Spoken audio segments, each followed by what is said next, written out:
আওয়ামী লীগ সাধারণ সম্পাদক এবং সড়ক পরিবহন ও সেতু মন্ত্রী ওবায়দুল কাদের বলেছেন, ভারতে নিহত ঝিনাইদহ 4 আসনের সংসদ সদস্য আনারুল আজিম আনার অপকর্মে জড়িত কিনা তা তদন্তে বেরিয়ে আসবে।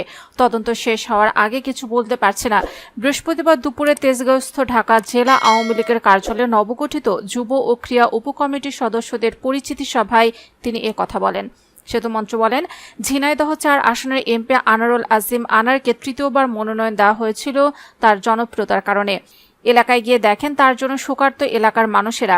ভেতরে সে কোনো অপকর্ম করে কিনা এসব যখন প্রমাণ হয় তখন শেখ হাসিনা কাউকে ছাড় দেন না, দলের লোক হলেও। জিরো টলারেন্স নীতি তার। ভারতের গণমাধ্যমে এসেছে চোরাচালানের কথা।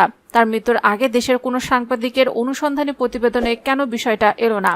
যানজট নিয়ে সড়ক পরিবহন ও সেতুমন্ত্রী বলেন, এয়ারপোর্টে গিয়ে অনেকে ফ্লাইট মিস করত যানজটের কারণে। এখন ফার্মগেট থেকে এয়ারপোর্ট 10 মিনিট সময় লাগে। সময় মতো এখন এয়ারপোর্ট পৌঁছানো যায়। আমার মাথার ওপর প্রধানমন্ত্রীর হাত এবং ছায়া না থাকলে কখনোই আমি এসব করতে পারতাম না। বাংলাদেশের ক্রীড়াঙ্গন নিয়ে হতাশার কোনো কারণ নেই জানিয়ে সেতুমন্ত্রী বলেন, ক্রিকেট অনেক এগিয়ে গেছে, ফুটবল আরও এগোতে পারত। বিশ্বকাপ ফুটবলে যখন দেখি আইসল্যান্ডের মতো দেশ খেলছে তখন ভাবি আমরা কেন পারি না। ওবায়দুল কাদের জানান, তার যুব ও ক্রীড়া মন্ত্রণালয়ের দায়িত্বে থাকার সময় বাংলাদেশ সাফ ফুটবল চ্যাম্পিয়ন হয়েছে। বিশ্বকাপ ক্রিকেটে বাংলাদেশ খেলার সুযোগ পেয়েছে।